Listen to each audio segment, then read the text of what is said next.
necessarily want to go back and watch again, just because like I got it. Yeah. Some of them don't require us, like, you know, the one that, but before we get into the episodes, the one from season 1 that I still go back and watch every once in a while is that that real crazy one where all the Jedi come together and they're trying to figure out why they're there, and they set up this little kernel at the beginning where the lightsaber reflects the intent of the user, and everyone's trying to figure out why we're there and everything, and like something happens and everyone draws their lightsabers and they all have red lightsabers, and they're like, you're like, they're bad guys, oh no, and there's like the one good guy, and it just like that fucking episode was like, and it was pretty hard. That first episode too, with the Ronin Jedi, like that was pretty fucking great. They had some really great ones in volume 2 as well. So let's make sure a couple of things. Make sure you like and subscribe on Facebook, Twitch, and YouTube, all places we are. Also, we've got a Discord link in the description of this video. Go check it out. Where you can yell at us for all of our wrong opinions on Star Wars Visions. Right. Also, let us know what you think in the comments. This is a live show, so we'll answer them when it makes sense. So let's go. Let's do this. Episode 1, which is actually episode 10. This is episode 1 in volume 2, which is called Sith. This is like visually, I think this one was the most striking. Yeah. Have you ever seen Arcane on Netflix? No. It looks a whole bunch like that. Now that I'm thinking about it, I'm wondering if it's the same people. Yeah. So this was written and directed by Rodrigo Blas. Blas for El Guiri Studio, which is from Spain. Maybe it wasn't them then, because I think the guys that did Arcane were American. So the art style of like a lot of the time they have these very stark white backgrounds, or in the ending sequence, like these black backgrounds, and there's these little paint splotches and stuff that comes out. Like it is visually astonishing. Yeah, it's the black and the white, like I think they're supposed to be canvases. Sure. Yeah. Because the character is a painter, a force painter. Yeah. Or something. I don't know. It's just, it doesn't matter. None of this shit matters. Like it's all magic and who the fuck cares? But like she's trying to finish a painting, but she's getting artist block or whatever. All she has is black paint. Yep. And she's like, I don't really fucking, black paint's real fucking dark, and I got to go to Hobby Lobby. I don't have fucking enough paint. So we're doing full spoilers at this point? Yeah. Oh yeah. Sorry. We're spoiling everything. If you haven't seen it, fuck off, please. So in the kindest of ways. Yeah. I don't want to ruin it for you. So she's trying to figure out her painting, and then, oh no, a Sith and 2 fucking bounty hunters show up, and then everyone starts shooting, and she's like, shit, I gotta get out of here, but I dropped my lightsaber back at the ship, so we gotta go back there. Yeah. And eventually she gets into this really pretty decent lightsaber duel with the Sith. It turns out to be her old master. Yeah. Drama. Right. And she was there to, like, she was supposed to come back.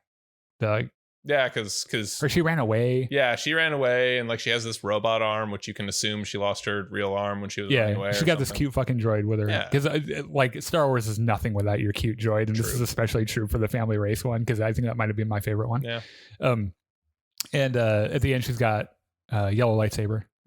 And she's and she realizes that, hey, what was missing is the balance between light and dark, and blah, blah, blah, blah, blah, and all that. Which is probably the closest we've gotten to the whole gray Jedi thing. And it would make more sense coming from a Sith who wanted to be a little less Sith instead of a Jedi who wanted to be a little less Jedi. Yeah. Like, I'd say so. Like, I think that's kind of the only way a gray Jedi really works, is if like if you're in a Republic era, High Republic era, and like the Jedi rehabilitate a Sith or something. Yeah. And he like ends up coming like he said, hey, maybe killing everything and everyone isn't quite that great. Right. And like he becomes a Jedi and they're out on a mission and he lightning zaps someone and they're like, no. You're not supposed to do that. And he's like, oh, but it worked. Yeah. And he's like, okay, I won't do that. So like that's a great Jedi definition I could get on board with, right? Yeah. So second one. Screecher's Reach. This was my absolute favorite of the season. This was Screecher's Reach was Cartoon Saloon from Ireland. Yeah. And then written by Paul Young, and then written by Will Collins and Jason Tamamagi. Tamamagi. Something like that. Yeah. Directed by Paul Young from Cartoon Saloon. And let's see. This one was. So this was the one where there's some kids working in a sweatshop and they go out to this haunted cave. Right. This was really neat. I didn't notice. So the main character, Doll, has a necklace. Yes. And I didn't realize it was significant until the end. Yeah. And like that's one of the things that I thought was really neat. And that the whole thing gravitates around this local legend of this cave, right? And for some reason, and you don't know why at first, the main character wants to go out and check the cave out. Yeah. And her friends are like, that's fucking crazy. It's haunted. Why man. would you do that? No one ever comes back. Yeah. And she's like, we have to do this. And they're like, no, fuck it. Okay. Might as well. I mean, we die. It's better than working this fucking sweatshop. Right. We die in the cave. We die here. What the fuck does it matter? So they go out, and the local legend, the monster, at first is a monster. Looks like a monster, but is like a Sith, I think. Yeah. This is another example of an episode that does really, really well with its art style. Because like a lot of the time, the characters look like these sort of storybook illustrations. Yeah. It's all fucking like that. Yeah. And then you get in the cave and you see the monster, and it's this horrifying, extra pointy, like storybook monster. And it's like you wonder, are you seeing it from her perspective as a kid, or is that what it looks like because it's dark? Yeah. Right.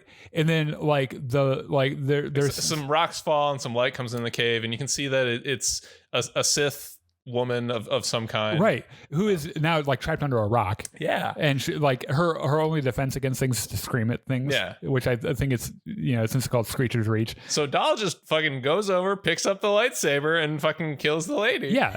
And then like staggers out to her friends, and they're like, what the fuck happened? And then her necklace starts talking or something, right? And this big ship comes down, and out comes this lady in white who says, good job, my apprentice, let's go. And that's a Sith. Yeah. It has a new apprentice now. This was Doll's tryout for the Sith all along. Yeah. And like, I was like, they could have gotten really dark because she's like, can I bring my friends? And she's like, no, fuck your friends. Kill them. Yeah. That would have been fucking crazy. I think that would have been a little too hardcore for Star Wars. Just a little bit, but like kill them now. I really loved this episode. It was great in every way. We haven't mentioned the voice acting because the voice acting in these was just generally excellent all around. Did you watch the Japanese dub or did you watch the Japanese or did you watch the? Because there were, when I went to go acquire the episodes, the options for acquisition were Japanese or English dub. I did English. Okay, so did I. I haven't watched it on the dub yet, and I might do some more investigation into that because I'm not sure it would make sense for all of them to have Japanese voice actors because not all of them are Japanese. What stood out to me, I think none of them are Japanese actually. Yeah. But what really stood out to me is that for most of the episodes, the voice actors have a definite accent that comes from the nation where the studio is from. Yeah. It's like the first one, the lady sounded Spanish. Right. In this one, they all sound Irish. Irish, right. Yeah. It's I know. And it's just a nice touch to it expands the universe to say, oh, well, there's these all different kinds of accents, which are actually from Earth, but are from Star Wars. It could be from any planet in Star Wars, right? Yeah. But it's also a nice nod to the multinational nature of this collection. Right, which I think is one of the things that makes it really special. And it's like, I saw a joke today on Facebook, and to me, I considered it okay because it came from someone Irish, but they said like, you could tell that this is from Ireland. Fucking all the characters are really pale. Everything's drab and depressing. The main character even has red hair. Yeah, Screecher's Reach was really, really great. Yeah. The next one I think might have, I don't know. So many of these I really loved, but so I Am Your Mother is the next one. In the Stars. Did I skip one? Yeah. Oh, yeah. Let's do. Oh, yeah. You're right. In the Stars, which is written and directed by Gabriel Osorio from Punk Robot in Chile, and this is about two sisters who live on this planet that the Empire showed up and killed all the people and polluted the ocean, and they're doing nefarious things. Right. And the sisters can only live by stealing clean water from the Empire. Right. I thought this was a Mustafar thing at first, but not enough fire. Right. Mustafar. Yeah. Because they built the Imperials built a big fucking factory and they've it's what the Imperials do. Yeah. They take show over up, everything. they fuck everything up, they build more shit to take over more places. And the sisters had their mother was a notorious freedom fighter. Was force sensitive as well. Right. Who they led an insurrection against the compound, and I guess they just marched an ATST and blew her fucking to death. Right. And so the little sister's like, I'm gonna go get some water. The little sister's like, I want to come too, and she's like, no, fucking stay here because you're little and I'm not.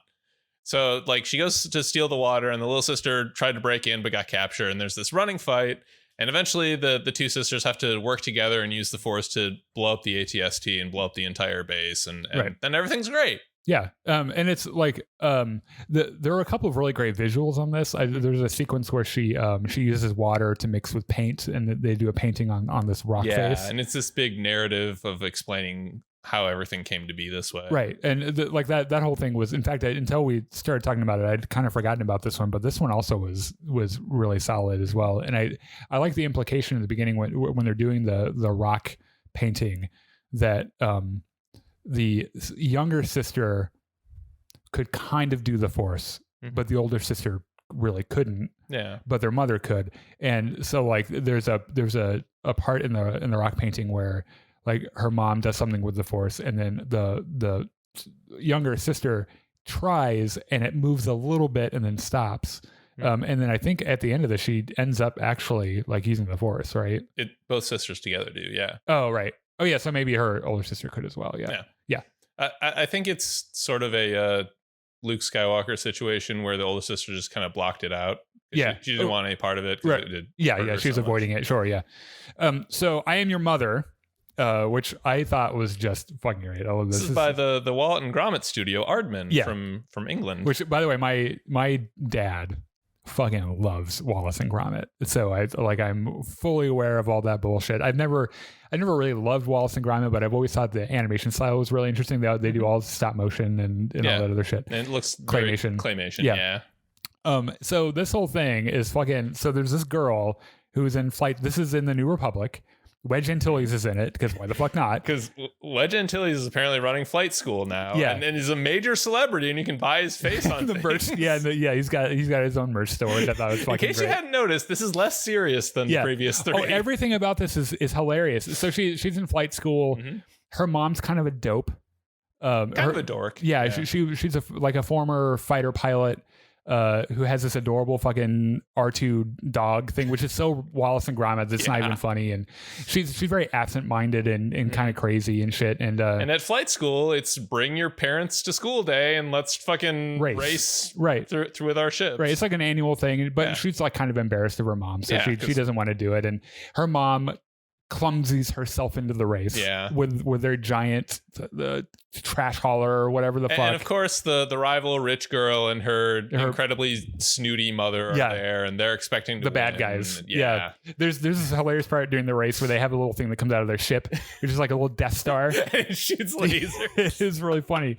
And the whole message of it is like, hey, don't be fucking embarrassed by your parents. They fucking love you, unless they're my parents, and then that's something different. But like, assuming your parents love you, they do love you. But it's like, it was this kind of heartwarming, goofy little thing, and I found myself way more invested in it than I thought I would be, and I was like, fucking good job, guys from Wallace and Gromit. That's fucking great.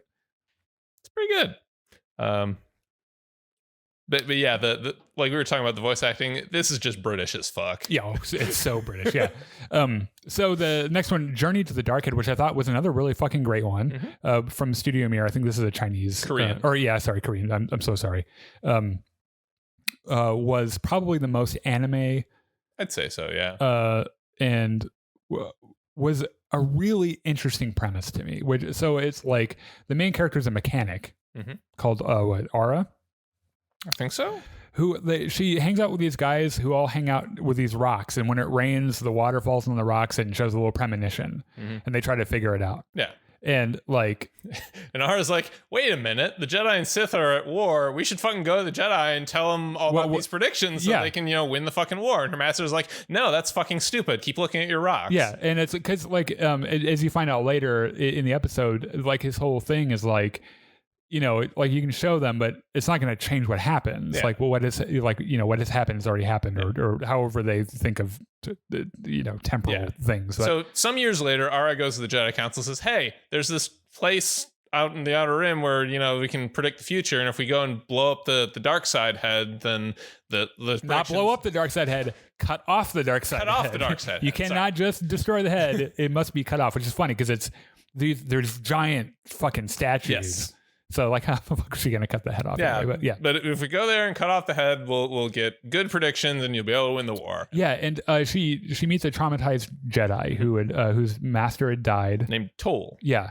And so when she goes to tell the Jedi Council that, they're like, I will send a Jedi with you, and we got just the guy. Yeah, and so they send this kid with her, and she's like, you're a little short for a Jedi. Yeah, it was a little bit of a wink. Yeah, it was pretty great. And so they go out to do this, and she's got all of her gear, and I thought it was really funny, the one part where she's like, look, honestly, at this point, you're more of a distraction. I could do this whole thing by myself. I'm not sure even why you're here. And he's just like, okay, right, fine, whatever the fuck. So it turns out that the Sith that killed his master shows up, who has a fucking great villain design. He's got this, instead of a beard, he's got this fucking fabric that, whatever. And he has one of the cooler lightsabers I've ever seen, with the giant chain whip that comes out the other end. Yeah. And they have a fucking great lightsaber fight, right? Yeah. There's a few sequences that I think are a little stiffly animated, but overall, it looks very good. Yeah, I mean, yeah, sure. There were a couple of animation things that I was like, what? But then I think as a style, it was kind of on purpose. Like, I don't think that anything was because it just wasn't well done, which we'll get into in a couple of episodes. Mm-hmm. But so they get up there, they go to destroy it, but then she has a revelation that there's got to be balance. Yeah, you can't blow up the dark side because then the light side wouldn't work or something. Right, yeah. So she helps Toll kill the Sith, and they fall down, and they realize that, hey, we worked pretty well together. Let's go do more shit together. Yeah. So Jefferson says, hey, my friends, good night, all Star Wars fans. Hey, man. Hello there. Yeah, thanks for dropping by. So next was the Spy Dancer, which I thought was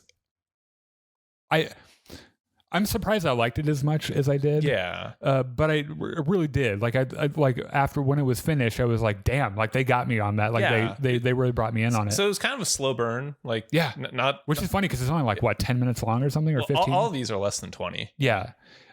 Which is kind of crazy because, like, if you figure a traditional TV half-hour time slot, those episodes are typically 22 minutes. Right. Because, 8 minutes of commercials and whatever. Like, these are all shorter than that. Right. This works for this format. Mm-hmm. It does not work for Obi-Wan Kenobi or Ahsoka or Mandalorian, but it works fucking great for these little tiny stories. Because limitations foster creativity. Yeah, and the pacing, the pacing and the storytelling work together. Mm-hmm. And as opposed to 20 minutes, you have no time to spare. Just fucking go. Yeah, as opposed to writing a whole narrative and then them being like, you have 20 minutes per episode, you have 8 episodes, and they're like, what do we cut? Yeah. Or what do we sacrifice to make the time slot and everything? And the format works because we know it's Star Wars. We know how the underlying universe works. We don't need to be introduced to that for every single show. We just need to know what's special about this particular episode. So it's the story of a rebellion. The Empire is doing what they do. They're out fucking everyone around. By the way, by Studio La Cachette, I believe, which is French. Yeah.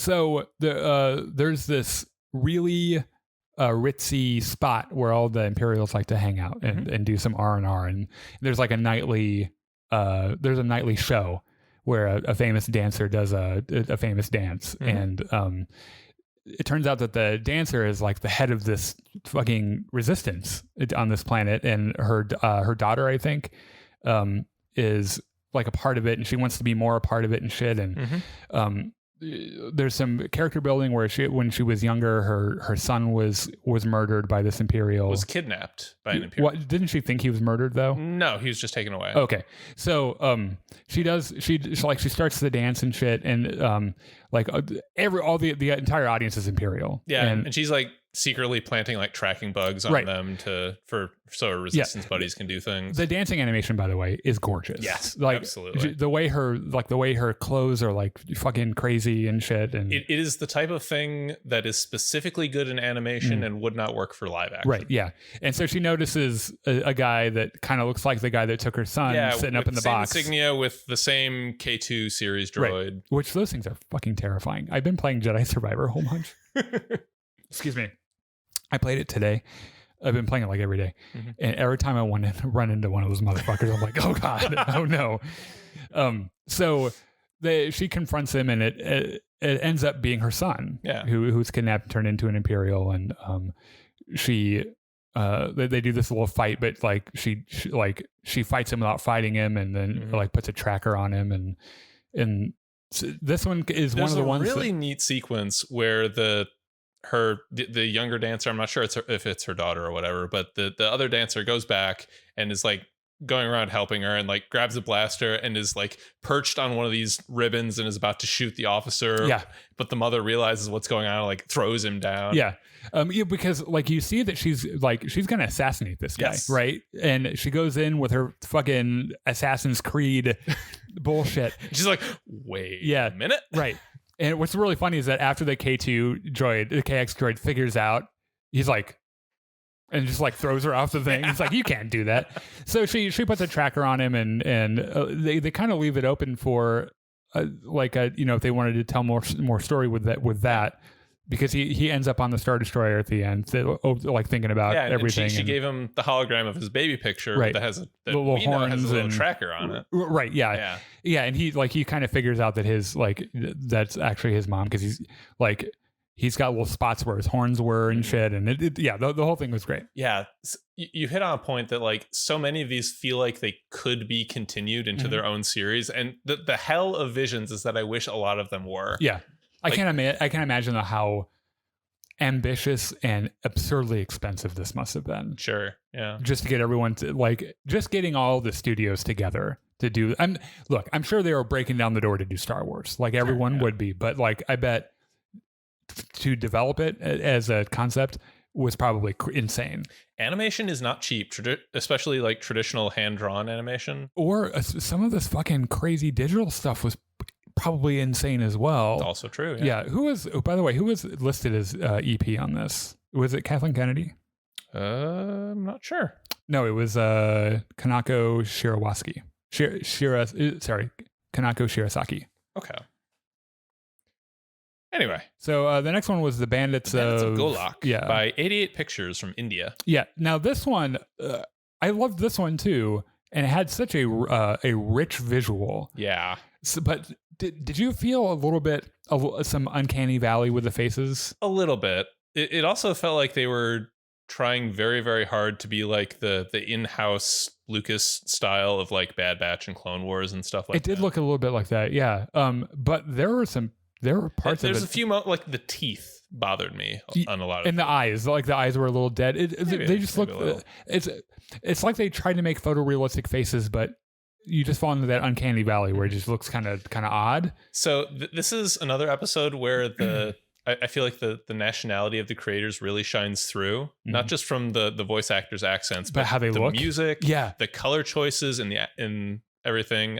Their jewelry and all. The first half of this takes place on a big long train going through the desert. Which, if you remember Miss Marvel, that one episode had a very similar thing. Yeah, right. Actually, I was thinking Miss Marvel the entire time. Yeah. Just because of how like the music and kind of like some of the cultural stuff they were wearing, and the gist of it is there's a Force sensitive girl that's being like her older brother is trying to take her to safety, but like they keep getting in trouble and the Empire is tracking them down. Yes, and an Inquisitor comes after them. Yes, and this old lady at the Oasis they stop at says, "Hey, leave that fucking girl alone." And the Inquisitor's like, "Who's going to stop me? You?" And she splits her cane into two lightsabers and says, "Yes, yes, I will." They had me pretty. I was like, "What?" Yeah. So here's the crazy thing I noticed about this. You might remember in Clone Wars, there's an episode where Ahsoka and this old Jedi who has a cane solve a little crime together, and he's got a white lightsaber. And then you end up seeing him in Obi-Wan Kenobi as one of the bodies in whatever vault that was in the Inquisitor base on Nur.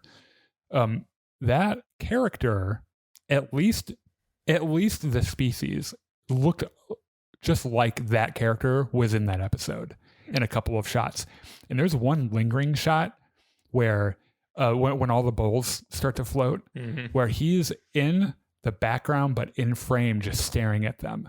And there for a second I was like, Are they going to bring him? Is this how he gets there? Like, is this how he gets killed? Yeah. They didn't. So either it wasn't him or they weren't going there or whatever. But let me tell you, fucking old lady with a fucking cane, dual wield sword or lightsabers, fucking great. Yeah. And she whoops that guy's ass too, because he's there with some purge troopers. I don't even know what happens to the purge troopers. I think they just fucking die. I think there's a storm coming in. I imagine they get chewed up by the sand. Like the one weakness, as we all know, purge troopers, fucking sandstorms. Like they can't survive. They can't fucking breathe. So she kills him fucking right across the trachea. It's like, fuck you, you're dead. And he's like, I guess I'm dead now. There's the thing I loved was her moving the water with the Force and having that door with the Jedi emblem on it. Yeah. And it's like, fucking badass. It's so fucking cool. And then she's like, I gotta take the little girl, but you can't come with because you're a boy and you don't use the Force. Right. So they split up, but like he gets the flute that their father played. Yeah, it's very bittersweet, but like you're like, she's gonna, she'll fucking live. But like that's another thing that could easily have a continuation. Yes. As you follow the two siblings on their different paths through life. And eventually they end up back together or whatever, yeah. The next one was The Pit. This one I thought was the weakest. Yeah. I think I would agree. I thought it was really funny. The whole thing just reminded me of Batman Dark Knight Rises. Yeah. Because of the big hole in the ground.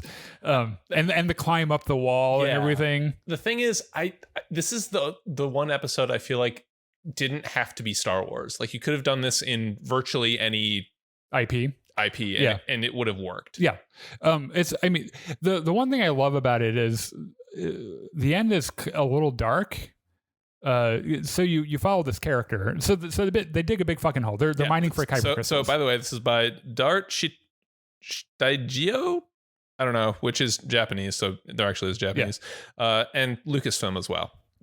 Right. Written by Leandre Thomas and then directed by Leandre Thomas and Justin Ridge, I think. Yeah. So the Empire brings a whole bunch of slave workers into the desert and says, here, dig a big fucking hole. Yeah. And they find out that they're digging up kyber crystals. Right.